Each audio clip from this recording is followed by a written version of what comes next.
అటు ఆంధ్రప్రదేశ్ తెలంగాణలో అతనికి మళ్ళీ ప్రకాష్ రాజ్ దాకా నెట్వర్కింగ్, వాళ్ళందరూ మద్దతుగా కవచాలను నిలబడ్డాం. సరే ఏం జరుగుతుంది సార్, ఎట్లా చూడాలి వీటిని? నేను శ్రీకృష్ణ పరమాత్మ యొక్క వచనంతో స్టార్ట్ చేస్తానండి. శ్రీకృష్ణ పరమాత్మ భగవద్గీతలో యద్యద్ ఆచరతి శ్రేష్ఠ తత్తదేవ ఇతరో జన అని చెప్పారు. అంటే ఒక నాయకుడు, ఒక శ్రేష్ఠుడు ఎలా ఉంటే వాళ్ళ అనుచరులు కూడా తద్వారానే అనుసరిస్తారు. ఇప్పుడు ఇక్కడ కూడా చూసుకుంటే ఇట్లాంటి వ్యక్తులు ఇంత బహిరంగంగా ఓపెన్ గా ఒక మతాన్ని ఇంత క్లియర్ గా దూషిస్తున్నారంటే దాని వెనుక చాలా పెద్ద నెట్వర్క్ ఉందనే మనకు కనిపిస్తుంది. వాళ్ళకి ఫండింగ్ ఉన్నది, వాళ్ళకి నెట్వర్క్ ఉన్నది, వాళ్ళకి నరేటివ్స్ ఎవరిస్తున్నారు, ఇవన్నీ ఏదో ఉంది అనే అనుమానం మనకు స్పష్టమవుతుంది. ఇంకొకటి, ఒక మతాన్ని అంత విచ్చలవిడిగా తిడుతున్నారు అంటే మనం ఒక మాట క్వశ్చన్ చేస్తే మనల్ని ఏమంటారు అంటే వీళ్ళు హిందుత్వవాదులు అంటారు. హిందూ సాధువుల ముసుగులో కూడా హిందుత్వాన్ని హేళన చేసేలాగా, హిందూ ధర్మాన్ని అవమానించేలాగా మాట్లాడుతూ ఉన్నారు. హాయ్, అందరికీ నమస్కారం. రెండు తెలుగు రాష్ట్రాల్లో ఒక విచిత్రమైన విపరీతమైన ధోరణులు కనపడతా ఉన్నాయి. ప్రశ్నిస్తాం అని చెప్పి మేము ప్రశ్నిస్తున్నాం అంటూ హిందుత్వాన్ని అవహేళన చేయటం, హిందుత్వాన్ని దూషించటం, ముఖ్యంగా అధికారంలో ఉన్న పార్టీలను బూతులు మాట్లాడడం, వ్యక్తులను బూతులు మాట్లాడడం, ఇలాంటివన్నీ జరుగుతూ ఉన్నాయి. ఒక అడుగు ముందుకేసి కొంతమంది హిందూ సాధువుల ముసుగులో కూడా హిందుత్వాన్ని హేళన చేసేలాగా, హిందూ ధర్మాన్ని అవమానించేలాగా మాట్లాడుతూ ఉన్నారు. అదేమంటే తార్కికంగా ఆలోచిస్తాం, ప్రశ్నిస్తాం అని మాట్లాడుతూ ఉన్నారు. అట్ ద సేమ్ టైం చివరికి ఎక్కడ దాకా వెళ్ళిందంటే స్కూళ్ళలో కల్మా హోంవర్క్గా కల్మాను చదవండి అని ఇచ్చేంత వరకు కూడా పరిస్థితులు మారిపోయినాయి. మాట్లాడదాం అసలు ఏం జరుగుతోంది రెండు రాష్ట్రాల్లో. మనతో పాటుగా ప్రముఖ ఆధ్యాత్మికవేత్త ఆచార్య వెంకటేష్ చిక్కిలం గారు ఉన్నారు. వెంకటేష్ గారు నమస్కారం. నమస్తే అండి. వెంకటేష్ గారు, గత కొంతకాలంగా మీరు కొన్ని పరిణామాలు చూస్తూ ఉన్నారు. ఎస్పెషల్లీ ఆంధ్రప్రదేశ్లో ప్రశ్నిస్తామని చెప్పి దళిత క్రైస్తవుల సభలో జోసఫ్ అలియాస్ రావణ్ మాట్లాడిన మాటలు మీరు విన్నారు. అవునండి. అట్ ద సేమ్ టైం అంతకంటే ముందు పలు సందర్భాల్లో పలు వీడియోల్లో హిందుత్వాన్ని నీచంగా, అఫ్కోర్స్ ఇవాళ దేశద్రోహం కింద ఆయన లోపల ఉన్నారు, కానీ దురదృష్టవశాత్తు మనకేంటంటే హిందూ ధర్మాన్ని అవహేళన చేసినా, లేకపోతే కించపరిచినా, లేకపోతే ఒక వ్యక్తుల్ని ముఖ్యమంత్రునో ఉప ముఖ్యమంత్రునో బూతులు తిట్టినా కూడా సరైన చట్టాలు లేవు కేసులు పెట్టడానికి. సో ఈ అనేక సార్లు ఆయన జైల్లో వేశారు, మళ్ళీ బయటకు వచ్చారు, ఇవాళ మళ్ళీ దేశద్రోహం కేసులో లోపల ఉన్నారు. అయితే ఈ దళిత క్రైస్తవుల సభ పెట్టి ఈ రకంగా హిందుత్వాన్ని అవహేళన చేస్తూ మాట్లాడడాన్ని ఎట్లా చూస్తారు? ఇలాంటి లంపెన్ శక్తులు మొత్తం అటు ఆంధ్రప్రదేశ్ తెలంగాణలో అతనికి మళ్ళీ ప్రకాష్ రాజ్ దాకా నెట్వర్కింగ్, వాళ్ళందరూ మద్దతుగా కవచాలను నిలబడ్డాం. సరే ఏం జరుగుతుంది సార్, ఎట్లా చూడాలి వీటిని? నేను శ్రీకృష్ణ పరమాత్మ యొక్క వచనంతో స్టార్ట్ చేస్తానండి. శ్రీకృష్ణ పరమాత్మ భగవద్గీతలో యద్యద్ ఆచరతి శ్రేష్ఠ తత్తదేవ ఇతరో జన అని చెప్పారు. అంటే ఒక నాయకుడు, ఒక శ్రేష్ఠుడు ఎలా ఉంటే వాళ్ళ అనుచరులు కూడా తద్వారానే అనుసరిస్తారు. ఇప్పుడు ఇక్కడ కూడా చూసుకుంటే ఇట్లాంటి వ్యక్తులు ఇంత బహిరంగంగా ఓపెన్ గా ఒక మతాన్ని ఇంత క్లియర్ గా దూషిస్తున్నారంటే దాని వెనుక చాలా పెద్ద నెట్వర్క్ ఉందనే మనకు కనిపిస్తుంది. వాళ్ళకి ఫండింగ్ ఉన్నది, వాళ్ళకి నెట్వర్క్ ఉన్నది, వాళ్ళకి నరేటివ్స్ ఎవరిస్తున్నారు, ఇవన్నీ ఏదో ఉంది అనే అనుమానం మనకు స్పష్టమవుతుంది. ఇంకొకటి, ఒక మతాన్ని అంత విచ్చలవిడిగా తిడుతున్నారు అంటే మనం ఒక మాట క్వశ్చన్ చేస్తే మనల్ని ఏమంటారు అంటే వీళ్ళు హిందుత్వవాదులు అంటారు. అంటే వాళ్ళు ఏమంటారు, హిందూయిజం వేరే, సనాతన ధర్మం వేరే, హిందుత్వం వేరే అంటున్నారు. మనకు కూడా లాస్ట్ టైం ఒక డిస్కషన్ లో మీరు అడిగారు ఈ సనాతన ధర్మం హిందుత్వానికి తేడా ఏంటంటే, యాక్చువల్ గా ఈ హిందుత్వ అంటే హిందూ అంటే ఒక హిందుత్వం అంటే the status of being Hindu, అదొక తద్దిత ప్రత్యయం వ్యాకరణంలో.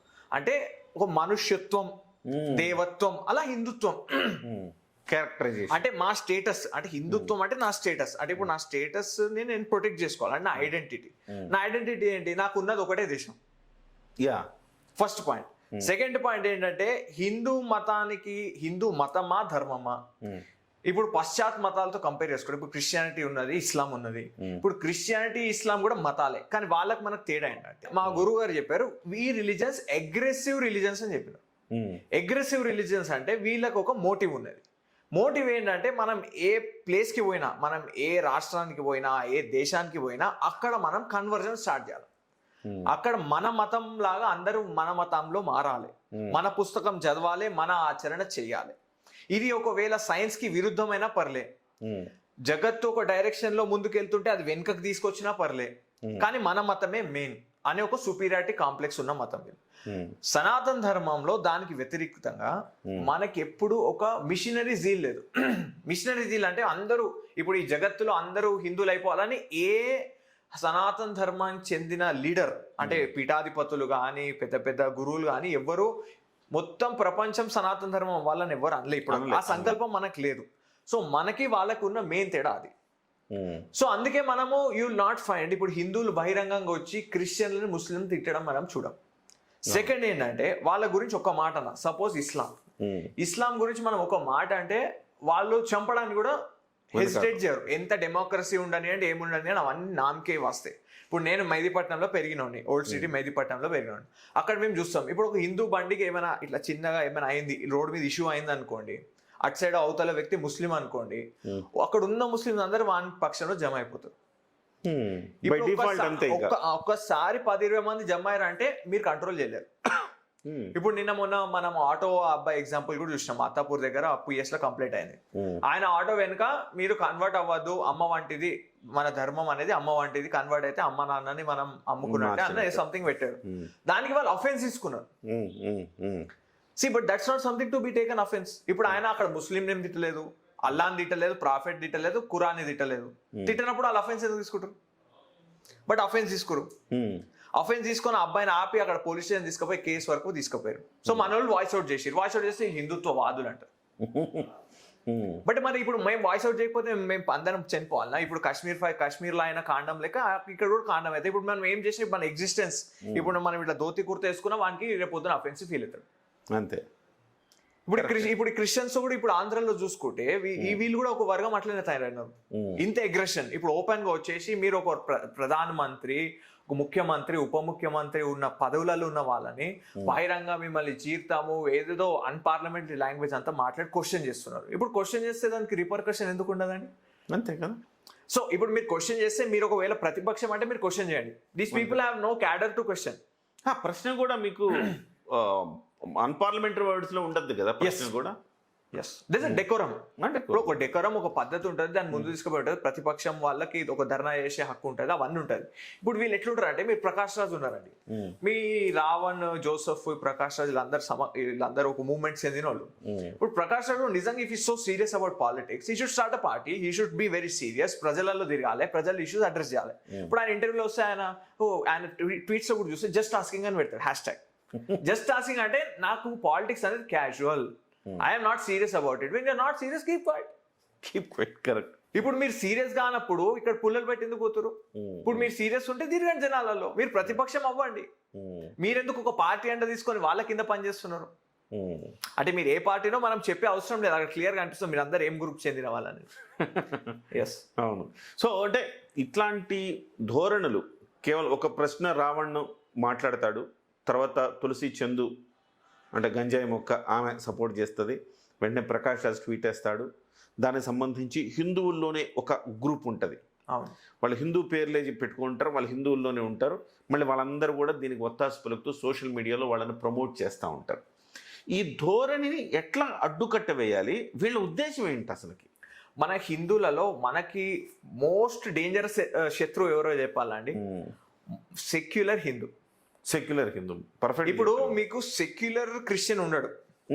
ఇప్పుడు క్రిస్టియన్ అంటే వాడు వాళ్ళకు ఒక పార్టీ ఉంటుంది, వాళ్ళకు చర్చ్ ఉంటుంది, వాళ్ళకు బుక్ ఉంటుంది, ఇలా వీళ్ళకి చాయిస్ లేదు. అంటే ఇప్పుడు మన దానిలో ఏంటంటే నేను వైష్ణవుడు భగవద్గీత కొంటాను, నువ్వు శైవుడి దగ్గర శివాలయం పో, ఇట్లా అంతా ఎవరికి వాళ్ళు మన విడిపోయినాం. హిందువులు విడిపోయి ఉన్నారు సంప్రదాయాల ప్రకారము, కుల వ్యవస్థలో మనం విడిపోయినాం. వాళ్ళకి ఏంది one book, one God, one book, one party. ఇప్పుడు ముస్లిమ్స్ ఏం పార్టీ అంటే కాంగ్రెస్, తర్వాత ఇక్కడ లోకల్ చూస్తే ఎంఐఎం నేషనల్ గా లేదు కాబట్టి ఎంఐఎం. సో వాళ్ళ ఓట్ బై డిఫాల్ట్ దానికి పోతుంది. వాళ్ళు బై మిస్టేక్ కూడా ఒక ఇంటిలో మీరు తీసుకుంటే వాళ్ళు బీజేపీకి బై మిస్టేక్ కూడా పడదు ఓటు, కానీ మన ఓట్లు ఎంఐఎం కి పడుతుంది, మన ఓట్లు కాంగ్రెస్ కి కూడా పడుతుంది, మన ఓటు పడుతుంది. సో మనం డివైడ్ అయిపోయి ఉన్నాం, ఇది మనది అది వాళ్ళది. సో మన సెక్యులర్ హిందూ మన ఎనిమి. ఇప్పుడు ఈ సెక్యులర్ హిందూస్ సోషల్ మీడియాలో ఎట్లయిందంటే ట్రెండ్, వీళ్ళు నామాలు పెట్టేసుకొని విభూతి పెట్టేసుకొని సెక్యులర్ హిందూస్ ఉన్నారు. సెక్యులర్, అవును. ఇప్పుడు రమణమూర్తి ఉన్నాడు, అవును, రమణమూర్తి ప్రతి ఛానల్ ఎక్కేసి హిందుత్వాన్ని విమర్శిస్తూ ఉంటాడు, పెద్ద గడ్డం సాధు వేషంలో ఉంటాడు, కాషాయం కట్టుకుంటాడు, మళ్ళీ హిందుత్వాన్ని విమర్శిస్తుంటాడు. ఇవాళ ఎట్లా చేయాలి? ఇప్పుడు అసలుకి ముస్లిం కంటే క్రిస్టియన్ కంటే ఇతను డేంజర్. అవును కదా. సో ఇట్లాంటి వాళ్ళని మనం గుర్తించి వీళ్ళని కూడా ముందు వెలేయాలి. 100%. ఇప్పుడు మనము అపియరెన్స్ చూసి మోసపోకూడదండి. ఇప్పుడు ఈయన గడ్డం పెంచుకున్నాడు, గడ్డం పెంచుకున్న ప్రతి ఒక్కరు సాధు ఎట్లెత్తాడు? అట్లా కాదు కదా. ఇప్పుడు పాస్టర్, ఇప్పుడు గౌన్ వేసుకొని సిలో పెట్టుకుంటే పాస్టర్ అయిపోడు కదా. ఇప్పుడు దానికి క్వాలిఫికేషన్ ఉంటది. ఇప్పుడు క్వాలిఫికేషన్ కాకుండా వీళ్ళే దుష్టుల్లాగా ఉండి వీళ్ళు నలుగురికి ఏం మంచి నేర్పిస్తారు? ఇప్పుడు ఆయన ఒకనొక సందర్భంలో రాముడిని, కృష్ణుడిని ఎంత నీచంగా విమర్శించాడు. కృష్ణుడికి అంతమంది భార్యలు ఎందుకు, రాముడు భార్యను వదిలేసినాడు అని చాలా మాటలు అన్నాడు రమణమూర్తి అన్నాడు. సో ఇప్పుడు అవన్నీ కాకుండా ఇప్పుడు మొన్న జరిగిన ఇన్సిడెంట్ లో ఆయన ఏం చెప్పినారంటే, ఇప్పుడు మనము చాలా మంది మహానుభావులు అని దేవుడితో పోలుస్తారు. ఇప్పుడు అంతెందుకు ఎన్టీఆర్ గారినే కృష్ణుడు వేషం వేసిన దానికి కూడా పూజ చేసేవాళ్ళు ఉన్నారు చాలా మంది ఇప్పటికీ. సో అది ఏం పెద్ద, అది మాలో మేము చూసుకుంటాం. ఇప్పుడు మా ఇష్యూలా, ఇప్పుడు మీరు నాస్తికులు అనుకోండి, మా ఇష్యూలో ఇన్వాల్వ్ అవ్వదు. మా ఇంటి విషయం ఇది, అంతే. మా గుళ్ళ విషయంలో ఇన్వాల్వ్ అవ్వద్దు, మా కుల వివక్ష విషయంలో ఇన్వాల్వ్ అవ్వద్దు. మీరు మాలో ఏం అన్యాయం జరిగింది మీరు ఎందుకు మాట్లాడుతారు? ఇప్పుడు నాస్తికత్వాన్ని దీనికి ఏం సంబంధం? ఇది మా ఇంటి గొడవ. So we don't want your interference. వీళ్ళందరూ ఇప్పుడు ఆటో డ్రైవర్ మీద ఎంత జరిగింది సార్? అంతకుముందు మీరు అబ్జర్వ్ చేశారు లేదో, సమ్మక్క సారమ్మ జాతరలో అనుకుంటా బన్ అమ్ముతున్నాడు అని చెప్పిన తర్వాత ఒక ముస్లింకి ఎవరో అక్కడ కొంత ఇష్యూ క్రియేట్ చేస్తే అదేదో పెద్ద అన్యాయం జరిగిపోయినట్టు మొత్తం అందరూ పిలిచి అతన్ని అభినందించి అతనికి డబ్బులు సాయం చేసేవాళ్ళు ఇంతమంది అండగా నిలబడ్డారే. మరి ఈ ఆటో డ్రైవర్ నిలబడాలిగా, నిలబడాలి. ఇతను ఎవరినైనా దోచుకున్నాడా, ఇతను ఎవరినైనా అన్నాడా, ఏమన్నా ఒక మాట అన్నాడా, దోచుకున్నాడా? ఎవరిని ఏం లేదు. అతని ధర్మం గురించి అతను రాసుకుని పోతా ఉన్నాడు. అతను మధ్యలో ఆపి కొట్టినప్పుడు ఈ శక్తులన్నీ కూడా ప్రకాష్ రాజ్ మాట్లాడు జస్ట్ ఆస్కింగ్ అనాలి కదా. ఇప్పుడు జస్ట్ ఆస్కింగ్ అనాలి కదా.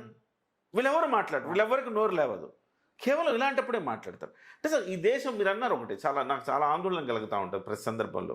ఇవాళ వెంకటేష్ గారు ఉన్నారు, కిరణ్ ఉన్నాడు, అంతా ఎవ్రీథింగ్ ఈజ్ ఫైన్. ఇవాళ మనం ఒక మెజారిటీ ఉన్నాం కాబట్టి ఓకే, పర్లేదు.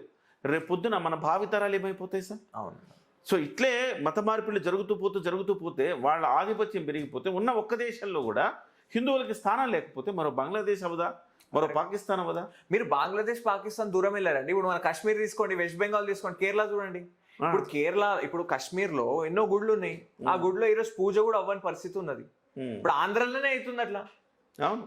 ఆ గుడి ఒకటి ఓల్డ్ అయిపోతే ఆ గుడిని క్రిస్టియన్స్ ఆకివీడ్లో ఆ గుడిని బాగు చేయించుకుంటానంటే క్రిస్టియన్స్ ఒప్పుకోవట్లా. సో ఇట్లుంటది వాళ్ళ మెజారిటీ అయితే. ఇప్పుడు ఎట్లుంటది అంటే ఆ గుడి కూడా వాళ్ళ ఆస్తి అయిపోతుంది. ఆ గుడి ఇప్పుడు గుడి అనేది కొంచెం అక్కడ కొంచెం బిజినెస్ ట్రాన్సాక్షన్స్ అవుతుంటది. అంటే గుడికి షాప్స్ ఉంటాయి, అవన్నీ ఉంటది.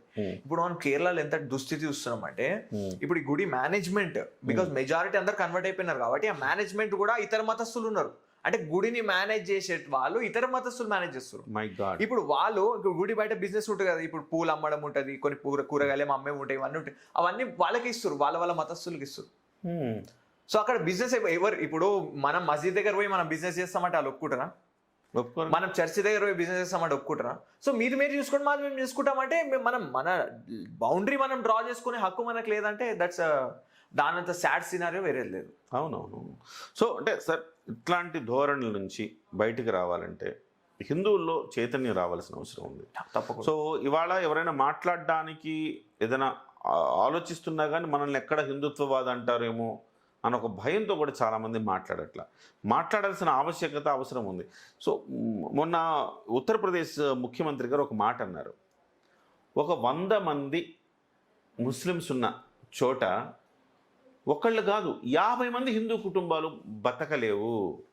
అదే 100 మంది హిందువులు ఉన్న చోట, 100 కుటుంబాలు హిందువులు ఉన్న చోట ఒక్క ముస్లిం ప్రశాంతంగా జీవించగలుగుతాడు అని చెప్పేసి తన రైట్స్ కాపాడబడతాయి. తనకేం కావాలో తన ధర్మాన్ని కావచ్చు, తన మతాన్ని కావచ్చు, ఎలాంటి ఇబ్బంది లేకుండా అతను చూసుకోగలుగుతాడు అన్నాడు. సో ఎంత బిగ్ స్టేట్మెంట్ అంటే మన సిచ్యువేషన్ చూస్తున్నాం కదండి. ఇప్పుడు మనం ప్రాక్టికల్ గా చూస్తున్నాం. ఇప్పుడు మన హిందూస్ షార్ట్ సైటెడ్ ఉంటారండి. ఈ షార్ట్ సైటెడే మన సమాధి మనం దవ్వుకుంటాం. ఈ షార్ట్ సైటెడ్, దీన్ని నారో థింకింగ్ అంటారు. అంటే చాలా చిన్నగా ఆలోచించడం.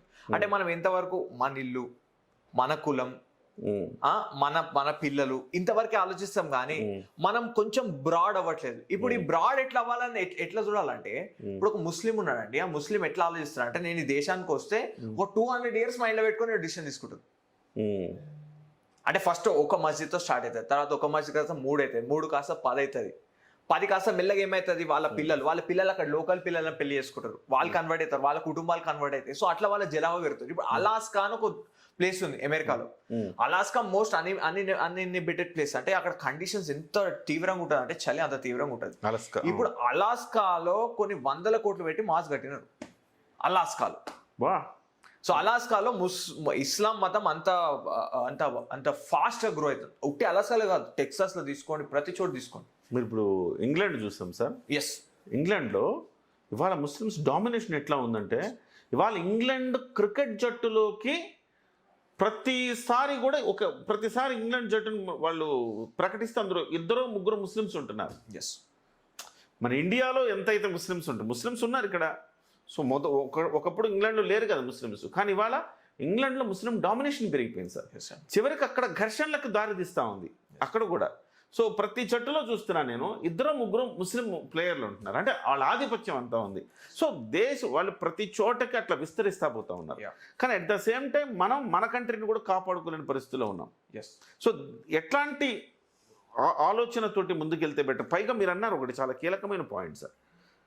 హిందువులేమో ఒకళ్ళు చాలనుకుంటున్నారు, ముస్లిమ్స్నేమో 4-5 కంటున్నారు, క్రిస్టియన్స్లో కూడా అంతే. వాళ్ళందరినీ కానీ ప్రతి చోటుకు ఒకళ్ళు పంచర్ షాపు, ఒకళ్ళు బైక్ మెకానిక్గా, ఒకళ్ళు కార్పెంటరీ షాపులో పడేస్తున్నారు. సో వాళ్ళందరూ కూడా మళ్ళీ వాళ్ళ ఫ్యామిలీ ఇలా పెద్దదైపోతుంది.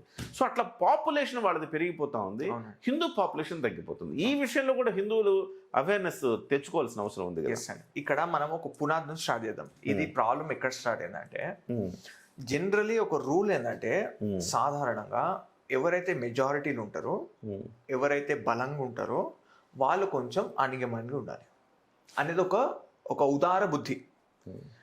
ఎవరైతే మైనారిటీలు ఉన్నాడో, చిన్నవాడు బలహీనుడిని మనం ముందు కలిపి తీసుకుపోవాలి. ఒక కారు ఉంది, ఒక చిన్న బైక్ను గుద్దుకున్నాయి, బైక్ కూడా తప్పైనా కార్నే తప్పు పడతాం. ఎస్. సో ఇది మనం ఏంటంటే, మనం సరే వీడు మనోడే అని మనం వదులుకుంటాం, చాలా వదులుకొని ఒక ఎక్స్టెండ్ వరకు వస్తాం. ఇప్పుడు ఇట్లా మనకి స్వాతంత్రం వచ్చిన టైం నుంచి ఆ యాటిట్యూడ్ అట్లనే ఉండే. కాంగ్రెస్ నేతలది, గాంధీ గారిది, అందరిది. మనం మెజారిటీలు ఉన్నాం, మనం వాళ్ళకి ఎంత కావాలంటే అంత చేద్దాం, లెట్ దెమ్ బి కంఫర్టబుల్, వాళ్ళని మనం కంఫర్టబుల్గా చూసుకుందాం, బాయ్ అనేది ఉండే. ఇప్పుడు అట్లనే ఉన్నది.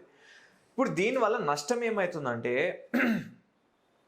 ఈ లాస్ ఏదైతే వచ్చినాయో అన్ని మనం ఎలా అంగిమణిగి ఉండాలి అనే లాస్ మనకు వర్తిస్తున్నాయి.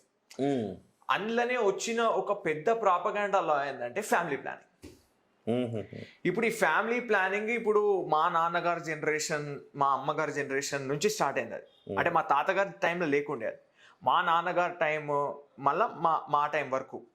కంటే ఒకరు ముద్దు ఇద్దరు ఏదో అంటుండే, ఒక సేయింగ్ లాగా వచ్చింది. అంటే ఒకళ్ళైనా కానివ్వండి, ఇద్దరైనా కానివ్వండి, ఇద్దరు తర్వాత family planning, family planning. Yes.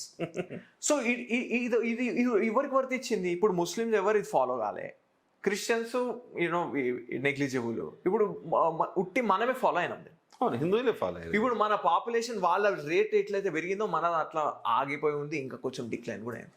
ఎందుకంటే ఇట్లా కన్వర్జన్ చాలా తీసేసినా కానీ మనకి we didn't grow in such a good rate. ఇట్లా పెరగాలి, మనం పెరగలేదు. సో ఇది మనకు చాలా పెద్ద మైనస్ పాయింట్. ఇప్పుడు మనం కళ్ళు తెరిచి చూడాలి ఏంటంటే, ఇప్పుడు పెళ్ళి అనేది 35 ఏళ్ళు 40 ఏళ్ళకి చేసుకునేది కాదు. పెళ్ళి అనేది యంగ్ ఉన్నప్పుడు, అంత మంచిగా ఉన్నప్పుడు పెళ్లి చేసుకోవాలి. అండ్ మన RSS చీఫ్ మోహన్ భాగవత్ గారు ఒకటే మాట అన్నారు, మీరు కులాలను పక్కకు పెట్టండి, కుల వ్యవస్థ ఇప్పుడు పట్టుకునే టైం కాదు. ఇప్పుడు ఉట్టి హిందూ దేశం అంటే మీరు కులాలను పట్టుకోండి, మళ్ళీ మనం కొట్టుకుందాం అప్పుడు. ఇప్పుడు ఇక్కడ we have bigger problem to deal with. ఇప్పుడు లవ్ జిహాద్ పేరుతో చాలా అన్యాయం జరుగుతున్నాయి. ఇప్పుడు వాళ్ళు డైరెక్ట్గా లవ్ జిహాద్ అని ఎవరు చెప్పడు. ఇప్పుడు చాలా మంది వాళ్ళు ఇప్పుడు లెఫ్ట్ వింగ్ వాళ్ళు ఏమంటారు అంటే, లవ్ జిహాద్ లేదు ఏం లేదు అంటారు. బట్ అట్లా కాదు. వీళ్ళు అంత ఎక్స్ప్లిసిట్గా అంత చెప్పి నేను నీతో లవ్ జిహాద్ చేస్తున్నాను ఎవరు చెప్పి చేయరు. ఇది లవ్ రూపంలోనే అవుతుంది. లవ్ చేయడం దాని పేర్లోనే ఉంది కదా. ఇప్పుడు ట్రాప్ చేసుడు, హనీ ట్రాప్ అంటారు ఇంగ్లీష్లో, యూఎస్లో ఆ చోట్ల హనీ ట్రాప్ అంటారు. హనీ ట్రాప్ అంటే ఒక అమ్మాయి ఒక డబ్బున్న వాడిని పడేయడం హనీ ట్రాప్ అంటారు. సో ఇక్కడ కూడా అట్లనే అవుతుంది. ఇప్పుడు మన దగ్గర డబ్బు లేదు, కానీ మన మెయిన్ మన స్ట్రెంగ్త్ కొట్టేస్తారు వీళ్ళు. అవును, మన స్ట్రెంగ్త్ కొట్టేస్తారు. అండ్ ఆ అమ్మాయిని పెళ్లి చేసుకొని ఆ అమ్మాయి ఫ్యామిలీని హరాస్ చేస్తారు, అమ్మాయిని హరాస్ చేస్తారు. ఎందుకంటే ముస్లిం లాస్ వేరే ఉంటుంది, హిందూ యునైటెడ్ ఫ్యామిలీ లాస్ వేరే ఉంటుంది. సో ఫస్ట్ థింగ్ ఏంటంటే, realise that there is a ఈ లా అనేది మనకు తప్పుగా మనం ఇంప్లిమెంట్ చేసినాం. Okay. So we have to open eyes and realise our mistake and not continue it. Now is not the time to fight among our self. So Mohan Bhagwat గారు చెప్పినట్టు ఇప్పుడు cost పక్కన పెట్టాలి, జాతివాదం పక్కన పెట్టాలి. ఇంకోటి మెయిన్ సాధ్యం అవ్వాలి. పవన్ కళ్యాణ్ గారు ఉన్నారు, కులాలను కలిపే సిద్ధాంతం తీసుకొచ్చారు. బహుశా ఈ దేశంలో ఏ పార్టీ కూడా అలాంటి సిద్ధాంతం తీసుకోలేదు. కులాలకు ఒక్కొక్క కులానికి ఒక్కొక్క హాస్టల్ పెట్టు ఎందుకు పెడతారని అడుగుతున్నారు వాళ్ళ పవన్ కళ్యాణ్ గారు. ఎస్సీ హాస్టలు లేకపోతే బీసీ హాస్టలు ఎట్లా ఎందుకు పెడుతున్నారు? అందరు కలిపి ఒకటే పెట్టండి. కులాలను కలిపే సిద్ధాంతం తీసుకున్న ఏకైక పార్టీ నాకు తెలిసి జనసేన పార్టీ మాత్రమే. అవేర్నెస్ ఉంది కదా. పర్ఫెక్ట్. ఎందుకంటే ఇప్పుడు అందరు వెళ్ళేది అదే ఒకటే స్కూల్ అండి. ఇప్పుడు కుల వ్యవస్థ అయితే ఉన్నదో, జాతి వ్యవస్థ ఉన్నదో, ఆ జాతి వ్యవస్థ కర్మ ప్రధానం ఉండే, అంటే కర్మ బట్టి నియమింపబడ్డే. ఇప్పుడు బ్రాహ్మణుడు బ్రాహ్మణ కర్మ చేస్తాడు కాబట్టి వానికి సపరేటు, క్షత్రియుడు క్షాత్ర కర్మ వాళ్ళకి సపరేటు, వైశ్యుడు వేరే కర్మ ఆయనకు సపరేట్. కృషి గౌరక్ష వాణిజ్యం వైశ్యకర్మ స్వభావజం. ఈరోజు చాలా పెద్ద దంద ఏమైపోయిందంటే గుడ్ల నడపడం దంద అయిపోయింది. ఇప్పుడు ఎండోమెంట్లా రావద్దంటే ఒక టైప్ ఆఫ్ గుళ్ళు కట్టాలి. ఆ గుళ్ళు కట్టి మొత్తం బిజినెస్ చేస్తే ఒకటే కమ్యూనిటీ చేస్తారు. ఈరోజు ఆ కమ్యూనిటీ ఈరోజు సాయిబాబా గురించి ఒక మాట ఎత్తినారంటే వాళ్ళు ఎట్లా పడిపోతారు అంటే మా దగ్గర అంత ధనం ఉండదు, మేము అందరినీ కొనేస్తామని, న్యాయ వ్యవస్థనే కొందామని రెడీ అవుతారు. ఈ రోజు ఇప్పుడు శృంగేరిని ఇన్వాల్వ్ చేసిరు ఈ డిస్కషన్ లో. ఇప్పుడు శృంగేరి ఇన్వాల్వ్ అయితే వీళ్ళు శృంగేరిని తిడుతున్నారు ఇప్పుడు రోజు. ఇప్పుడు శృంగేరిని తిట్టే అర్హత మనకు ఉందంటారా చెప్పండి? ఇప్పుడు ఆదిశంకరాచార్య స్థాపించిన ఒక మఠాన్ని జస్ట్ బికాస్ సాయిబాబా విషయంలో వాళ్ళు ఒక మాట మాట్లాడారని ఈ జ్యోతిష్ మఠ్ కానీ ఈ మఠాలను మన ఆదిశంకరాచార్య స్థాపించిన మఠాలు ఒక స్టేట్మెంట్ ఇస్తే మీరు డైరెక్ట్ వాళ్ళ ఎగ్జిస్టెన్స్ క్వశ్చన్ చేస్తారా? హిందుత్వంలో మనం ఏమనుకున్నాం, సెక్యులర్ హిందూస్ అనంత మూర్ఖుడు మనకు డేంజర్. వాళ్ళు ఈ సెక్యులర్ హిందూస్ చేసే డ్రామా ఇదంతా. ఇప్పుడు ఈ సెక్యులర్ హిందూస్ మన మఠాలను అటాక్ చేయడానికి వాళ్ళు సాయిబాబా అనే నినాదం పట్టుకున్నారు. ఇప్పుడు సాయిబాబా నిజంగా భక్తునోడు ఇట్లాంటి పిచ్చి మాట ఆ శృంగేరి అటాక్ చేయడు. మీకు సాయిబాబా కనిపిస్తుంటే సాయిబాబా నేను అడగండి, నేను శృంగేరి శంకరాచార్యని క్వశ్చన్ చేసినా, నేను స్వరూపానందంగా బూతులు ఇట్టాడు, సాయిబాబా హర్షిస్తాడో చూడండి. మీరు పెద్ద ఉపాసకులు అనుకుంటే, మీరు పెద్ద ఉపాసకులు అనుకుంటే మీరు ఉపాసన చూడండి, సాయిబాబాని అడగండి. సాయిబాబా చెప్పిండా శంకరాచార్యని తిట్టమని, నింద చేయమని, ఒక మఠాన్ని నింద చేయమని తిట్టినా? ఇప్పుడు ఇస్కాన్ అనే సంస్థ ఉందండి, రామ్ భద్రాచార్య అని ఒక ఆయన ఉన్నాడు నార్త్లో, ఆయనకి కొంచెం ఐ సైట్ ప్రాబ్లం ఉన్నది. రామ్ భద్రాచార్య ఒక స్టేట్మెంట్ పాస్ చేసినాడు, ఆయన వైష్ణవాచార్య. ఆయన అన్నాడు ఇస్కాన్ అనేది పెద్ద ఫ్రాడ్ సంస్థ, వీళ్ళు పైసలు ఇక్కడ నుంచి మొత్తం బయట తీసుకుపోతారు, ఇండియాకి వీళ్ళ వల్ల ఒరిగేది ఏం లేదు అని ఒక స్టేట్మెంట్ పాస్ చేసి. ఇప్పుడు రామ్ భద్రాచార్య ఒక ట్రెడిషన్లో వచ్చేట ఆయన. ఇస్కాన్ ట్రెడిషన్ కాదు, ISKCON new age. New age ఉన్నది, ట్రెడిషన్ ఉన్నది. ఇప్పుడు ఈ న్యూ ఏజ్ ని క్వశ్చన్ చేస్తే ఇస్కాన్ వాళ్ళు రామ్ భద్రాచార్యని మైక్ తీసుకొని తిట్టలే. వీళ్ళు ఎట్లయితే ఇప్పుడు శంకరాచార్యని, స్వరూపానంద గారిని, ఈడ శృంగేరి ఆచార్యని, మీరెంత, మీ పీఠం ఏంది, మీ పీఠంకి ఏమి ఇజ్జత్ ఉన్నది, ఇట్లా వీళ్ళు తగలబెట్టిండు. మొన్న రమణానంద శంకరాచార్య ఫోటోని తగలబెట్టిండు రమణానంద క్వశ్చన్ చేస్తే. క్వశ్చన్ కూడా కాదు, ఇప్పుడు మీరు శృంగేరి పీఠాన్ని మరి ప్రతిసారి డిస్కషన్ లో తీసుకొస్తే వాళ్ళు వచ్చి మాకు సంబంధం లేదని చెప్పినారు. ఇప్పుడు శృంగేరి వచ్చి ఎందుకు చెప్తారండి ఒక ఆయన దేవుడు అని? ఇప్పుడు శాస్త్రం ఏం చెప్తుందో ఆచార్య అదే చెప్తాడు, ఆచార్య ఏం చెప్తారో మఠం అదే చెప్తుంది, అంతే కదా. శాస్త్రం చెప్పింది వాసుదేవ సర్వం, ఉన్నదంతా ఈశ్వరుడే అని. ఈ ఒక్క వ్యక్తి అవతార పురుషుడు, ఆయనే ఈశ్వరుడు, ఆయనే జీసస్, ఆయనే అల్లా అని ఎప్పుడు చెప్పారు శాస్త్రం. ఇప్పుడు మీరు ఉట్టి శివుడే దేవుడు అన్నా తప్పే, ఉట్టి విష్ణువే దేవుడు అన్నా తప్పే. శివాయ విష్ణు రూపాయ, అందరు ఒకళ్ళే, అందరు ఒకటే పరమాత్మ. సో ఇప్పుడు వీళ్ళు ఏం చేసిరంటే, రామ్ భద్రాచార్య అట్లా మాట అంటే ఇస్కాన్ వాళ్ళు దిగి ఫ్లైట్ ఎక్కి ఆయన దగ్గర పోయి ఆయనకు ఒక ప్రెజెంటేషన్ ఇచ్చినారు, రిప్రజెంటేషన్ ఇచ్చినారు. సో హిందువులు ఒక క్యాడర్ ఒకటి అర్థం చేసుకోవాలి, ఒక ట్రెడిషన్ ఉంటుంది, ఆ ట్రెడిషన్కి ఇచ్చే ఇజ్జత్ ఉంటుంది, ఒక మఠం ఉంటుంది. ఇప్పుడు ఆ మఠం అనేది ఒక మాట మాట్లాడింది అంటే శంకరాచార్య 100% రైట్ ఉంటుంది, ఒకటి కరెక్ట్ జరుగుతుంటుంది కరెక్ట్ అని, ఒకటి అవైదికంగా పోతుంది తప్ప అని. అది అన్నంత మాత్రాన ఆయన క్వశ్చన్ చేసే అర్హత మనకు లేదు, మనకు ఆ అనుష్ఠానం లేదు. ఇప్పుడు మాట్లాడే వాళ్ళందరికి ఎవరికి అనుష్ఠానం లేదు, క్వశ్చన్ చేసేటోళ్ళు. సో వీళ్ళు కూడా రిప్రజెంటేషన్ ఇవ్వడం నేర్చుకోవాలి. మీకు శృంగేరి ఒక తప్పు మాట అన్నది, స్వరూపానంద గారు ఒక తప్పు మాట అన్నది అంటే మీరు పోయి రిప్రజెంటేషన్ ఇవ్వండి, అంతేగా, రిప్రజెంట్ ఇవ్వాలి. ఇప్పుడు అది ఒక పద్ధతి. ఇప్పుడు మీరు సాయిబాబా గారు నిజంగా మీకు సంస్కారం ఇచ్చినారు, మీరు ఆ గుడ్లకు పోయి మీరు లబ్ధి పొందినారంటే మీకు ఆ సంస్కారం ఉండాలి. ఇట్లా మూర్ఖుల్లాగా ఒక కేసులు వేసుకొని బయట వీధి మీద వచ్చి కొట్లాడి రావణ్ లాంటి వాళ్ళు మళ్ళీ ఈ ఇష్యూలో ఇన్వాల్వ్ అయినారు, రమణమూర్తి ఈ ఇష్యూలో ఇన్వాల్వ్ అయినాడు. వీళ్ళు ఇష్యూలో ఇన్వాల్వ్ అయ్యి హిందువులు ఎందుకు కొట్టుకుంటారు, మేము ఏదో ఒకటి చేసుకుంటాం, మీలో కొట్లాడలేదా? అంతే కదా సార్. ఇప్పుడు ఇక్కడ ఒక గుడి కట్టాలంటేనేమో చాలా పెద్ద పని సార్ అది. అవునండి. కానీ ఒక చర్చి నిర్మించాలంటే పెద్ద పని కాదు. 3 BHK 2 BHKలో పెట్టేస్తున్నారు సార్ చాలా చోట్ల. ఆశ్చర్యం వేసింది నాకు. ఆకివీళ్ళలో ఆయన చెప్తున్నాడు, అసలుకి పర్మిషన్ లేకుండా చర్చిలు ఎట్లా, అది చర్చ్ ఎట్లయితుంది? దానికి ఒక పాస్టర్ అంట, చర్చ్ అంట, దశమ భాగాలు ఇవ్వాలని తీసుకుంటాడు, నడిపేస్తుంటాడు చర్చి. సో 2 BHK ఉంటే చాలు చర్చి నడిపేస్తారు, లేదు ఒక చిన్న టెంట్ ఉంటే చాలు చర్చి నడిపేస్తారు. కానీ గుడికి అట్లా కాదు కదా సార్. అవునండి. అందువల్ల వాళ్ళు ఎక్కువగా ప్రచారం చేసుకోవడానికి అవకాశం కలుగుతుంది. గుడికేమో గుడి అంటే అది ఒక పెద్ద వ్యవస్థ, ఒక పెద్ద వ్యవహారం, దానికి ఒక మీరు అన్నట్టుగా దానికి అనుష్ఠానం అంతా చెయ్యాలి, అక్కడ గుడిలో ప్రతిష్ఠించాలి విగ్రహం అంటే దానికి పెద్ద పని ఉంటుంది.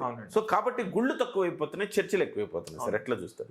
ఇది బేసికలీ ఒక బిజినెస్ మోడల్ అండి. ఇప్పుడు మనకి ఒక రూల్ లేదు ఏంటంటే మీరు ఇట్లా వారంలో ఒక రోజు మీరు గుడికి పోవాలనే రూల్ లేదు మన దగ్గర. అంటే ఇప్పుడు ఒక ఆచార్య ఒకటి చెప్పిన ఆయన చెప్పింది తప్ప అని 100 మాట, మనలో మనకే శత్రుత్వం. ఇప్పుడు శంకరాచార్య గారు ఉన్నారు, మరి విధుశేఖర్ భారతి శంకరాచార్య గారు ఉన్నారు. ఆయన ఒక మాట అంటే ఈ వైష్ణవుడు విడుచుకోబడతారు.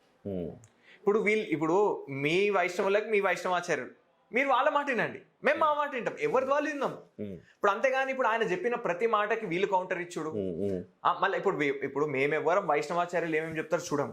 అన్లెస్ అని అంటే ఇప్పుడు చిన్నజీర స్వామి లాంటి వాళ్ళు ఓపెన్గా వచ్చి శంకర సంప్రదాయాన్ని తిట్టి, శంకర సంప్రదాయాన్ని కించవర్చి, అపోహలు స్ప్రెడ్ చేసి ఇట్లాంటివన్నీ స్ప్రెడ్ చేస్తే కానీ మేము మాట్లాడడం. సో మీరు కూడా అన్నెసరిగా ఇన్వాల్వ్ అవ్వద్దు ఇందా. ఇప్పుడు మీరు శంకరాచార్యకి ఇజ్జత్ ఇవ్వకపోతే వాళ్ళు ఎందుకు ఇస్తారు? అంతేగా. ఇప్పుడు ఈ సాయిబాబాకు చెందిన వాళ్ళు ఇప్పుడు రమణానంద లాంటి మూర్ఖులు వచ్చేసి వాళ్ళు ఓపెన్గా శంకరాచార్య తగలబెట్టినంటే ఈయన ఎవరండి? ఈయనకి ఏం అనుష్ఠానం ఉన్నది? ఈయన వేదంలో 40,000 తప్పులు వెతికాడట ఈయన బతుకి.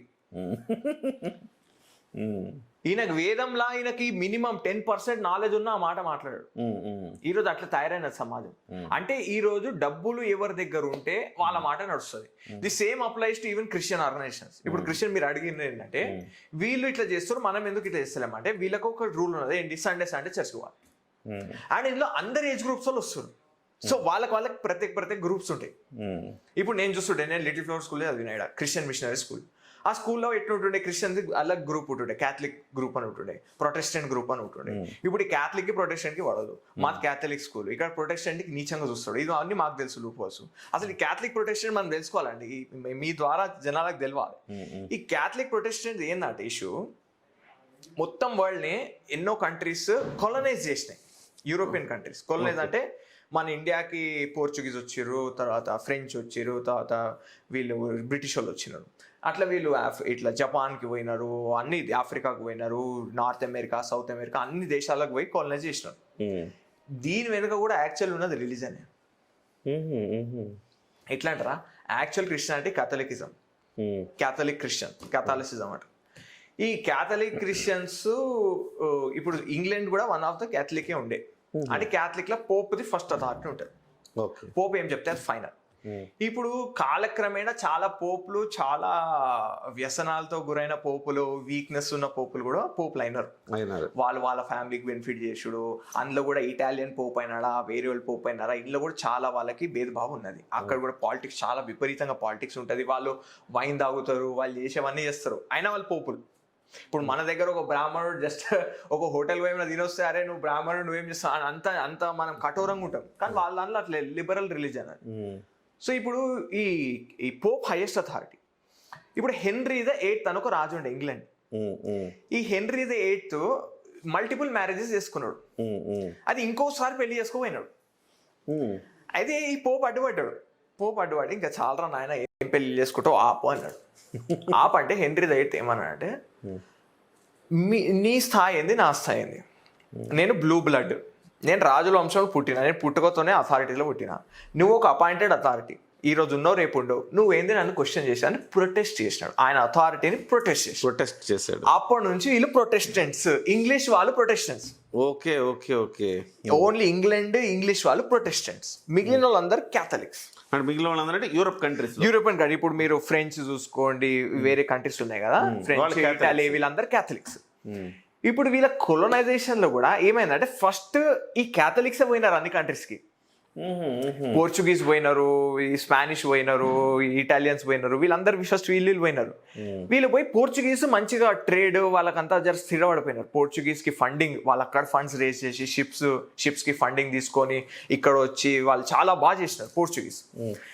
ఇప్పుడు పోర్చుగీస్ క్లియర్ కట్ మార్గం చూపించారు. ఎట్లయితే స్వామి వివేకానంద గారు, రామకృష్ణ మఠం వాళ్ళు క్లియర్ కట్ అమెరికాకి ఎట్లా పోయి మన ధర్మాన్ని స్ప్రెడ్ చేయాలి మార్గం చూపించారు. ఈ శ్రీలా ప్రభుపాద్ అదే పని చేసిండు, ఆయన వెనక నడుచుకుంటూ పోయి. అట్లానే ఈ పోర్చుగీస్ అన్ని దేశాలు పోతే ఇంగ్లీష్ వాళ్ళు ఏం చేయలే, వాళ్ళని ఫాలో అయినారు అంతే. వెయిట్ చేసినారు వీళ్ళు చేయని ఎన్ని రోజులు చేస్తారు చేద్దామని. వీళ్ళు పోయి అన్ని చోట్ల ట్రూ రిలీజన్ క్యాథలికిజం, మన ట్రూ రిలీజన్ మేమే క్యాథలిక్స్, మేమే మెయిన్, అన్ని చోట్ల చర్చిలు కట్టేసుకోరు, పాస్టర్లు దిగిపోయినారు, అంత అయిపోయినారు. అంత అయిపోయినాక మెల్లగా ఒక్కొక్క దేశానికి ఈడు రావడం స్టార్ట్ చేసిండు ఇంగ్లీష్. ఇంగ్లీష్ వచ్చి వీడు క్యాథలిక్ గాడు, వీడు కరెక్ట్ కాదు, మేం ప్రొటెస్టెంట్, మాది మెయిన్ రిలీజన్. అక్కడ కూడా మెయిన్ కొట్లాడ క్యాథలిక్ ప్రొటెస్టెంట్. ఇప్పుడు రష్యాకి యూఎస్కి ఏంటి మెయిన్ కొట్లాడ? రష్యా క్యాథలిక్, వీళ్ళందరూ ఇంగ్లీష్ వాళ్ళే అడవైనారు కాబట్టి వీళ్ళందరూ ప్రొటెస్టెంట్. ఇంగ్లీష్ వాళ్ళే అమెరికాకి వెళ్ళారు కాబట్టి Protestant. So basically whole fight is about Catholic Protestant అంతే. ఇప్పుడు మనం అనుకుంటాం ఇన్ని దేశాలు ఉన్నాయి, ఇవన్నీ ఏం లేదు. ఇక్కడ రెండు క్యాథలిక్ ప్రొటెస్టెంట్. క్యాథలిక్ నేను తోపు అంటాడు, నేను పాతోండి నేను మెయిన్ అంటాడు. ప్రొటెస్టెంట్ అంటాడు నువ్వెంత నీ బతికేంత అని వీళ్ళు అంటారు. సో వీళ్ళలో చాలా లూపోల్స్ ఉన్నాయి. ఇప్పుడు ఇస్లాం ఉన్నది, ఇస్లాంలో లూపోల్స్ లేవంటారు. ఇస్లాంలో ఎన్ని ఫైట్స్ ఉన్నాయి, షియా సున్ని ఎట్లా వాళ్ళ ఇప్పుడు నేను ఒకటే అన్నా అండి, సిరియా ఉన్నది, సిరియా దేశం ఉంది. సిరియా దేశం అనేది అక్కడ హిందూ లేడు కదా, మళ్ళీ సిరియా దేశం ఎందుకు నాశనం అయింది? వాళ్ళు ఎవరితో కొట్లాడినారు, ఎవరిని చంపుకున్నారు? వాళ్ళు తోటి ముస్లిం చంపుకోరు. ఐఎస్ పుట్టింది సిరియాలో. ఇప్పుడు ఎవరిని నిర్మూలించడానికి? అది ఇస్లాం కంట్రీ. సో బేసికల్ ఏంటంటే ఒక ఐడియాలజీకి మనం ఆజ్యం పోసినాం అంటే, ఒక ఫాల్స్ ఐడియాలజీ, ఒక అగ్రెసివ్ ఐడియాలజీకి ఆజ్యం పోసినాం అంటే అది మనల్ని తినేస్తుంది. దానికి క్లియర్ కట్ ఎగ్జాంపుల్ సిరియా. ఇప్పుడు షరియాలా కావాలని కొంతమంది గొంతు దించుకొని అడుగుతారు. షరియాలా కావాలంటే చూడండి సిరియా పరిస్థితి ఏమైంది, ఈరోజు ఇరాన్ పరిస్థితి ఏమైంది, బంగ్లాదేశ్ పరిస్థితి ఏమైంది, చూడండి వాళ్ళ పరిస్థితులు ఏమైంది. మరి షరియా కావాలంటే ఇంకో 2 సార్లు అడగాలి. మీ ఇంట్లో ఆడవాళ్ళే రిస్క్లో ఉన్నారు షరియాలో అంటే. హిందువులకి ఏమైనా దేవుడు ఎక్కుతారు. ఇంతకుముందు మీరు అన్నారు కదా, సో లవ్ జిహాదీ అని. అవునండి. పెద్ద విమర్శ వస్తుంది ఈ మధ్యకాలంలో. అమీర్ ఖాన్ 3 పెళ్లి చేసుకున్నాడు. అవునండి. 3 హిందువులే. ఆయన పుట్టిన పిల్లలు మాత్రం జునైద్ ఖాను, ఐరా ఖాను, ఆజాద్ రావ్ ఖాను, ఇట్లా ఆయన మొత్తం ఆయన పిల్లలకు మాత్రం ముస్లిం పేర్లు పెట్టుకున్నాడు. ఆయన 3 హిందూస్ని పెళ్లి చేసుకున్నాడు. 3వ పెళ్లి కూడా హిందూస్తాన్ అయింది. ఈవెన్ షారుఖ్ ఖాన్ కూడా హిందూస్తాన్ పెళ్లి చేసుకున్నాడు. వాళ్ళు మళ్ళీ తిరిగి వాళ్ళ పిల్లల్ని మాత్రం ఇస్లాంలో పెంచుతున్నారు. సో ఒక రకంగా ఇది కూడా లవ్ జిహాదీ అంటారు. నేను ఏమంటా అంటే అండి, ఇది మన తప్పు. మనం మన ఇంట్లో మన వాల్యూస్ ఇవ్వకపోతే రేపు పొద్దున మన వాళ్ళు లిబరల్గా తయారైతే మన వంశం నాశనం అవుతుంది ఫస్ట్, తర్వాత మన కులం నాశనం అవుతుంది, తర్వాత మన సనాతన ధర్మం నాశనం అవుతుంది. ఇప్పుడు అందుకే మోహన్ భాగవత్ గారు ఏం చెప్పారంటే, మన కులాలు పక్క పెట్టేయండి, హిందూ ఆడపిల్లని హిందూ మగవాడికి ఇవ్వండి. మీరు ఇక్కడ నేను ఈ ఇంటికి ఇస్తున్నా, నేను చిన్న ఇంటికి ఇస్తున్నా, పెద్ద ఇళ్ళకి ఇస్తున్నా, పెద్ద కులానికి ఇస్తున్నా, ఇక్కడ అన్నీ పక్క పెట్టండి. ఈరోజు మనం నిజంగా ప్రాక్టికల్ ఉండాలండి. మనం ఇందాక ఆఫ్ ద కెమెరా మాట్లాడినప్పుడు కూడా మనం ఏమనుకున్నామంటే, గ్రోయింగ్ టైమ్స్ అంటే టైమ్స్ ముందుకు వెళ్తుంటే మనం కూడా కాలంతో ముందుకెళ్ళాలి. ఇప్పుడు ఉన్న కాలం ఏంటి, నేను ఇందాక చెప్తూ మర్చిపోయినా, అది మన జాతి వ్యవస్థ, కుల వ్యవస్థ ఏదో బ్రాహ్మణ, క్షత్రియ, వైశ్య, శూద్ర అనేది కర్మ బట్టి ఉన్నది. అంటే ఎవడు ఏ కర్మ చేస్తుంటే వానికి ఆ పేరు వచ్చింది. బ్రాహ్మణుడు అంటే బ్రహ్మకర్మ చేస్తున్నాడు. అట్లా ఇప్పుడు ఈ కాలంలో మనందరం ధనార్థులం, అందరు కావాల్సిన ధనమే. సో ఈ కాలంలో ఈ వర్ణ వ్యవస్థని మనం ఎగ్జాక్ట్గా ఫిట్ చేయలేం. ఎందుకంటే ఈ వర్ణ వ్యవస్థ ఉన్నప్పుడు ధనం అనే కాన్సెప్ట్ లేదు. దట్ వాజ్ అ కర్మ ఎక్స్చేంజ్. అంటే నేను ఈ కర్మ చేస్తాను, నువ్వు ఆ కర్మ చేయి, స్వే కర్మ ఎక్స్చేంజ్ ఉండేది. వస్తు మార్పిడి. ఇప్పుడు వస్తువుని మనం బార్టర్ అంటాం కదండి. మీరు నాకు ఈ వస్తువు ఇవ్వండి, నేను మీకు ఈ వస్తువు ఇస్తాను, అది బార్టర్ సిస్టమ్. ఇప్పుడు బార్టర్ కంటే ముందు ఉన్న మన సిస్టమ్ ఏంటంటే వర్ణ వ్యవస్థ. ఈ వర్ణ వ్యవస్థలో నా కర్మ నేను చేస్తా, నీ కర్మ నువ్వు చేయి. ఇలా మనకి ఏం అవసరం లేదు. నువ్వు పంటను పండించి నాకు పంటని ఇవ్వు, నేను మీ ఇంటికి వచ్చి పూజ చేస్తా, నేను మీ కొడుకుకి నేర్పిస్తా. సో ఇట్లా రాజు పని రాజు చేస్తాడు. ఇప్పుడు ఇందులో కూడా అనవసరంగా బ్రాహ్మణికల్ పేట్రియార్కీ అని లెఫ్టిస్ట్ మాట్లాడుతుంటారు. మనుస్మృతిని కాల్చడము ఇట్లాంటివన్నీ పనులు చేస్తుంటారు. ఇక్కడ కూడా మనం గుర్తించాల్సింది ఏంటంటే, ఇప్పుడు బ్రాహ్మణుడి దగ్గర అంత పవర్ ఏం లేకుండే. ఇది ఎనీ కాంటెంపరీ సొసైటీ. నిజంగానే అంత పవర్ ఉంటే మనం కృష్ణుడు ఎందుకు ఆరాధిస్తాం? ఒక బ్రాహ్మణే పెట్టి ఆరాధిస్తాం కదా. రాముడిని ఎందుకు ఆరాధిస్తాం, వాళ్ళు క్షత్రియులు కదా, వాళ్ళని ఎందుకు ఆరాధిస్తాం అంటే అంత నేను ఏమన్నా నిజంగా వీళ్ళంతా అంత కిరాతకులు, వాళ్ళ మైండ్ అంత క్రూకెడ్, వాళ్ళు నిజంగా అంత పవర్ఫుల్ ఉండాలంటే వాళ్ళే ఉంటారు అన్ని చోట్ల, వాళ్ళ ఆరాధన ఈరోజు అన్ని విగ్రహాలు వాళ్ళవే ఉంటాయి. కానీ అట్లా లేదు ఇప్పుడు సమాజంలో, ఎప్పుడు సమాజంలో అట్లా లేదు. బ్రాహ్మణులు ఏం పని చేయాలి, వాళ్ళు అదే పని చేయాలి. ఇక్కడ మెయిన్ ఏంటంటే ఒక రాజు వాళ్ళ ఇంట్లో పవర్ ఉండాలి. ఇప్పుడు రాజు ఇంట్లో పవర్ పెట్టుకోవాలంటే నువ్వు ఈ పని చేయి, నువ్వు ఈ పని చేయి, ఎవరితో వాళ్ళు కంటిన్యూ అవ్వాలి అనేది ఒకటి కంటిన్యూ అయింది, ఒక నార్మ్. అది it's a norm which continued. కానీ ఇప్పుడు అందరము పెద్ద అయినాక అందరం we have to do something productive. Last final goal అందరు చేసే పనికి ఏంటండి, యూట్యూబ్ వాళ్ళకి అందరికి మంచిగా తెలుస్తుంది, దాని పేరు ఏంటంటే మానిటైజేషన్. అంతే. మానిటైజేషన్, మనం చేసిన దానికి మనకు పైసా వస్తుందా, you are valued. Okay. If you don't have money you are not valued. ఇప్పుడు నేను చేసిన దానికి నాకు పైసలు ఇస్తలేరండి, నాకేం వాల్యూ సొసైటీలో, ఈ సొసైటీలో ఏం వాల్యూ లేదు. సో వీఆర్ ఆల్ రియల్లీ ఒకటే సామాజిక వర్గం మన అందరిది, వైశ్యులం, అందరం వైశ్యులం. కృషి గౌరక్ష వాణిజ్యం వైశ్య కర్మ స్వభావజం. కృషి అంటే కష్టపడడం, దున్నడము, మనం పొద్దున్న లేచి మనం కూడా గాడిద లెక్క చాకరీ చేస్తాం, ఇది కృషి. గౌరక్ష అంటే నీ దగ్గర ఉన్న ఆస్తులని లేకపోతే ఇంటిని, నీ సామాన్లని, నీ కార్ని కాపాడుకోవడం. అప్పట్లో క్యాటిల్ ఉండే, అప్పట్లో గౌలు ఉండే, ఇప్పుడు ఇవి ఉన్నాయి. వాణిజ్యం అంటే ట్రేడ్ అంటే ఇప్పుడు నువ్వు ఆఫీస్లో కూర్చొని నెగోషియేట్ చేస్తావు, నాకు 30,000 per month అంటే లేదు నాకు 50 కావాలి, ఇదేంటి trade. Either you are selling a product, ఇప్పుడు మీరు ఒక వస్తువు అమ్ముతున్నారు, ఒక తక్కువలో కానీ ఎక్కువ అమ్ముతారు, వాణిజ్యం, అది ట్రేడ్. లేదా మీరు మీ శ్రమని మీరు నమ్ముకుంటారు, నేను ఇంత శ్రమ చేస్తున్నా నాకు ఇంత పైసలు, వాణిజ్యం. సో ఇప్పుడు అందరం వైశ్యులమే ఒక విధంగా చూసుకోండి. సో మనం ట్రూ ఉండాలి, హిపోక్రేట్ ఉండద్దు. మన హిపోక్రసీనే మనల్ని అంతం చేస్తుంది. ఇప్పుడు మోహన్ భాగవత్ గారు మాట అన్నారు, జాతి వ్యవస్థను మర్చిపోండ్రా నాయన అని. ఇప్పుడు వచ్చి లేదు మనందరం జాతులు, మన ఐడెంటిటీస్ అవి అంటే మన ఐడెంటిటీస్ అవి కాదు, అవి మన ఐడెంటిటీస్ అని మీరు అనుకుంటే రేపు పొద్దున్న హిందువులు ఉండరు. ఇప్పుడు నేను కేరళలో చెప్తున్నా అండి, మేము ఆశ్రమంలో చదువుకున్నాం కోయంబత్తూర్లో. మా కేరళ కొన్ని కో స్టూడెంట్స్, మా గురుబాయిలు వాళ్ళు కేరళ నుంచి వచ్చేవాళ్ళు ఉంటారు. ఇప్పుడు కేరళలో వాళ్ళ విలేజ్లో చూసుకుంటే అగ్రహారం ఉంటుంది కదా, అంటే టెంపుల్ స్ట్రీట్ అగ్రహారం, అంతే అందరు పూజార్ల వంశం వాళ్ళు ఉంటారు అక్కడంతా. అగ్రహారం ఇల్లులు ఈరోజు ఓన్లీ ముస్లిమ్స్ కొనుక్కుంటారు, ఎందుకంటే అక్కడ ముస్లిం ప్రిడామినెంట్ అయిపోయింది ఏరియా, వేరే వాడు కొనేటోడు లేడు. సో మెయిన్ నెక్స్ట్ టెంపుల్లో వాళ్ళు అడ్మినిస్ట్రేషన్లో దిగుతారు. సో అట్లా వాళ్ళు క్రీప్ అవుతారు. సో ఇప్పుడు మీరు అది పట్టుకొని కూర్చొని అనుకోండి, ఇప్పుడు ఎవడో నిజంగా చెప్పాలంటే మీరు నిజంగా మేము వైదికంగా ఉన్నామంటే ఒక్కళ్ళు చెప్పండి, వైదిక కర్మ ఎవరు చేస్తారు? అందరం పూజా పునస్కారాలని, స్మారక కర్మను, గుడికి పోవడము ఇవన్నీ చేస్తున్నాం. వేదాలు ఇవేం వేదం ప్రకారం అగ్నిహోత్రం చేస్తే వైదికుడు. టెక్స్ట్ బుక్ డెఫినేషన్ పోతే మనం టెక్స్ట్ బుక్ డెఫినేషన్ ఎవడు మిగిలాడు. మీరంతా ఇక్కడ కొట్టుకొని వస్తున్నాం మనలో మనం. కానీ టెక్స్ట్ బుక్ ప్రకారం ఐదర్ నువ్వు సన్యాసం తీసుకొని బ్రహ్మ విద్య నేర్చుకో, లేదా ఇట్లా అగ్నిహోత్రం చేస్తూ కర్మ చేయి. మనం అందరం త్రిశంకులం, అంటే మధ్యలో ఉన్నాం మనం, అటులేం ఇటులేం. ఇదే మన దౌర్భాగ్యం. నేను మీకు అందుకేమన్నా, మనం అవతలని బ్లేమ్ చేసే ముందు మన ఇంటిని మనం సరి చేసుకోవాలి, మన యాటిట్యూడ్స్ సరి చేసుకోవాలి, మన వాల్యూ సిస్టమ్ని మనం మళ్ళా తిరిగి చూడాలి. Let us revisit our priorities. What is our priority? ఇప్పుడు మన హిందూ అనేది మన చేతికి వెళ్ళిపోయింది అనుకోండి, అంటే ఇప్పుడు దేశంలో మనం మైనారిటీ అయిపోయినాం అనుకోండి, మీ ఇంట్లోనే గుంజుకుంటారు అంతే. మీ ఇంట్లో ఆడవాళ్ళు మిగిలరు, మీ ఇంట్లో రెబల్ అయిన మగ పిల్లని వదలరు, ఏం చేస్తాం అంతే. సో భవిష్యత్ తరాల కోసం ఇప్పుడే మేల్కోవాలి. మీరు అన్నట్టుగా దీనంతటికి ఆధ్యాత్మికతే అందరినీ ఒకటి చేయగలుగుతుంది. సో ఈ మధ్య కాలంలో ఒక మూమెంటం స్టార్ట్ అయింది, అదేంటంటే ప్రతి వారం గుడికి వెళ్ళాలి, వారంలో ఒకరోజు గుడికి వెళ్ళాలి. ఒక మూమెంటం స్టార్ట్ అయింది ఒక చోట, ఇంకా అది ఎక్కువగా రాలేదు బయటికి, కానీ ఆ మూమెంటం చాలా అత్యవసరమేమో ఇవాళ అనుకుంటున్నాను. ఎందుకంటే అందరు కులాలు వనభోజనాల పేరుతో కులాల భోజనాలు ఇవన్నీ పెట్టుకుంటున్నారు తప్ప అందరు కలిసి చేసే ఒక కార్యక్రమం. ఒకప్పుడు స్వతంత్రానికి పూర్వము బాలగంగాధర తిలక్ గారు ప్రారంభించారు వినాయక చవితి ఉత్సవాలు. ఎందుకంటే జాతిని మొత్తం ఏకం చేసి ఫైట్ చేయాలి కాబట్టి ఆయన చేసిన ఒక గొప్ప కార్యక్రమం. ఆధ్యాత్మిక కార్యక్రమంలోనే అందరు కలిసి ఒక్కటిగా ఉండగలుగుతారని ఆయన ఆ రోజు నమ్మాడు. ఇవాళ మళ్ళీ అలాంటి పరిస్థితులు వచ్చినట్టుగా నాకు కనపడుతుంది సార్.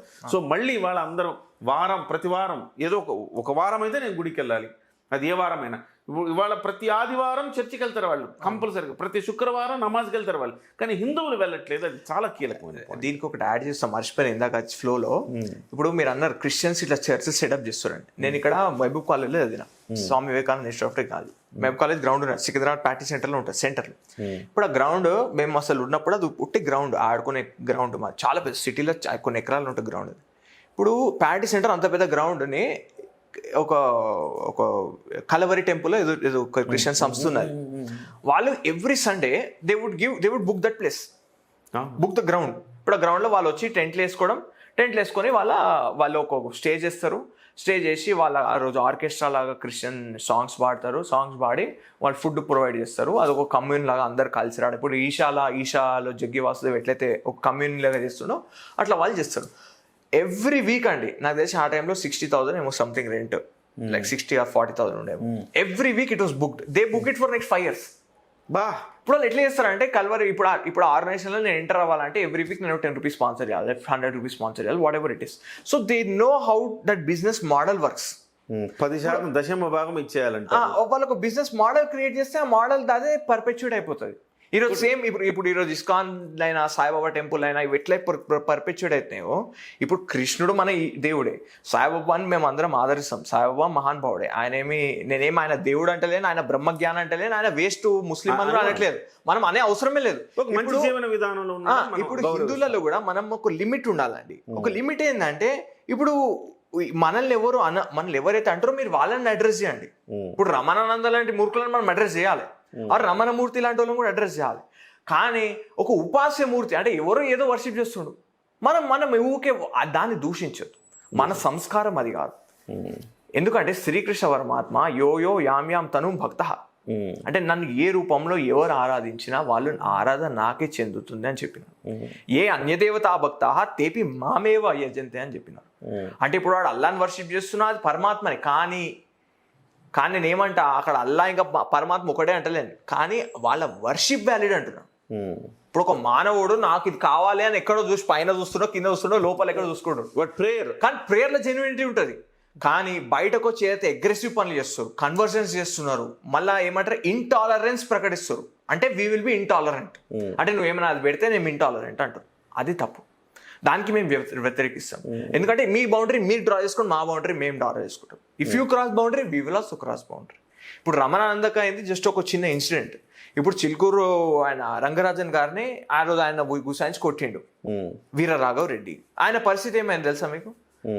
ఆయన మొయిన వాళ్ళ పోలీస్ స్టేషన్ వాళ్ళు పిలిస్తే అదినల్లా ఛాయ్ దాగానికి ఆగితే ఒక గుంపు వచ్చి తుక్కు కొట్టిపోయినారు. ఎవరిని? వీరరాఘవ్ రెడ్డిని. సో ఈరోజు హిందువులు ఆగే విషయం కనిపిస్తలేదు. ఈరోజు ఎవరైనా ఒక లైన్ దాటినారంటే ఈరోజు ఎవడు అహింస అని గాంధీవాదం ఎవరు మాట్లాడలేదు.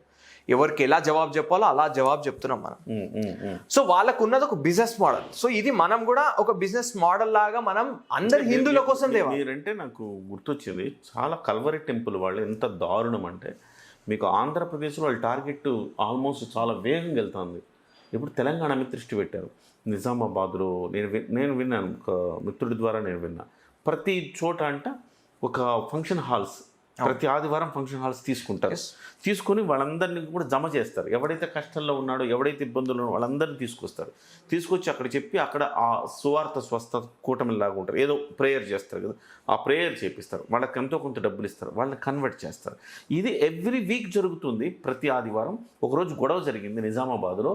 నా ఫంక్షన్ హాల్ నేను ఇవ్వను అన్నాడు. ఎందుకంటే మేము డబ్బులు కట్టాం కదా అంటే, లేదు మీరు డబ్బులు కట్టినా కానీ తిరిగి మీ డబ్బులు నేను ఇచ్చేస్తా తప్ప ఇలాంటి కార్యక్రమాలకు నేను నా ఫంక్షన్ హాల్ ఇవ్వను అని నిజామాబాద్లో చెప్పి తరిమి కొట్టాడు అతను.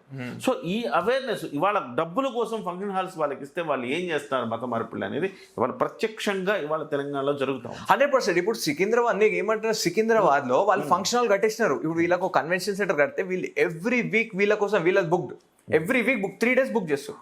Friday Saturday Sunday 3 days every week booked function hall. వాళ్ళకి అంత ఫండింగ్ అంత పెద్ద స్కేల్ వ్యాపిస్తున్నారు. ఇప్పుడు హిందువులు ఎందుకు చేయలేరంటే హిందువులకు అంత బిజినెస్ మోడల్ ఇప్పుడు దానికి ప్యారల్కు బిజినెస్ మోడల్ తయారంటే చాలా కష్టం అండి. ఇంకోటి సెకండ్, ఇప్పుడు గుడికి పోవాలంటే గుడికి పోవాలి, అది కరెక్ట్. ప్రతి ఒక్కరు ఆంజనేయ స్వామి గుడికి పోండి, లేదా ఇప్పుడు వినాయక చవితి ఉందండి, మీరు వినాయక చవితి ప్రస్తావన తెచ్చినారు. బాలగంగాధర్ తిలక్ గారు అంత మంచి సంకల్పంతో చేస్తే మనం ఎంత దౌర్భాగ్యమైన పరిస్థితులు ఉన్నామంటే, ఈరోజు టీఆర్ఎస్ వాళ్ళ వినాయక మండపం అలాగ ఉంటుంది, కాంగ్రెస్ వాళ్ళ వినాయక మండపం అలాగ ఉంటుంది, బీజేపీ వాళ్ళ వినాయక మండపం అలాగ ఉంటుంది, ఖైరతాబాద్లో కాంగ్రెస్ నేతలు చేసే హంగామా అలాగ ఉంటుంది వినాయక చవితి అప్పుడు.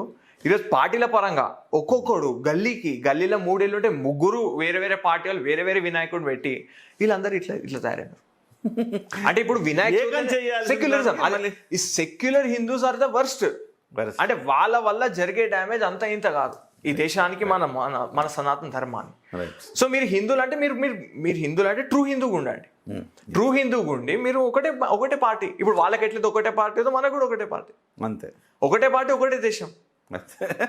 ఈ డబుల్ స్టాండర్డ్ అని మనం వదలాలి మన ఫ్యూచర్ ని మైండ్ లో, మన భవిష్యత్తు తరాల కోసం మన కోసం కాదు.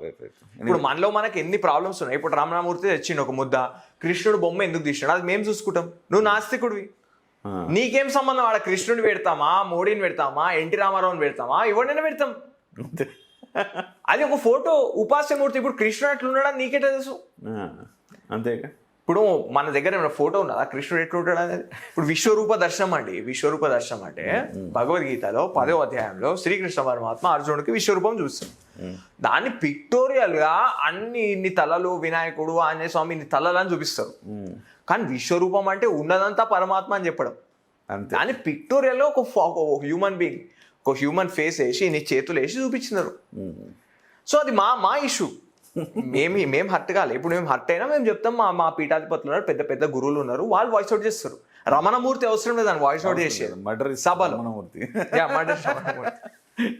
Anyway sir, thank you sir, thank you. నమస్తే వెంకటేష్ గారు. సో అంటే ఇక్కడ ఏకీకృతం అవ్వాల్సిన అవసరం ఉంది. వాళ్ళ హిందువులందరూ కూడా కులాలను విడిచిపెట్టండి, అందరూ ఒక్కటిగా ఉండండి, సెక్యులర్ హిందువులుగా ఉండడానికి ప్రయత్నం చేయొద్దు ఎవరు కూడా. అలాగే కుల భావనను వీడి అందరం ఒక్కటిగా ఉంటే తప్ప భవిష్యత్తు తరాలకు మనం మార్గనిర్దేశం చేయలేం. వాళ్ళకు ఒక మంచి భారతదేశాన్ని ఇస్తామా, లేకపోతే సెక్యులర్ పేరుతోటి వాళ్ళ భద్రత లేని దేశాన్ని మనం ఇస్తామనేది మన మీద, ఇవాళ మన హిందువుల మీద ఆధారపడి ఉంది. సో చాలా జాగ్రత్తగా ప్రతి ఒక్కళ్ళు కూడా ఇవన్నీ కూడా మనసులో పెట్టుకుని సెక్యులర్ అన్న భావాన్ని అదొక పెద్ద బూతు అనేది అర్థం చేసుకోవాల్సిన సమయం ఆసన్నమైంది. నమస్తే.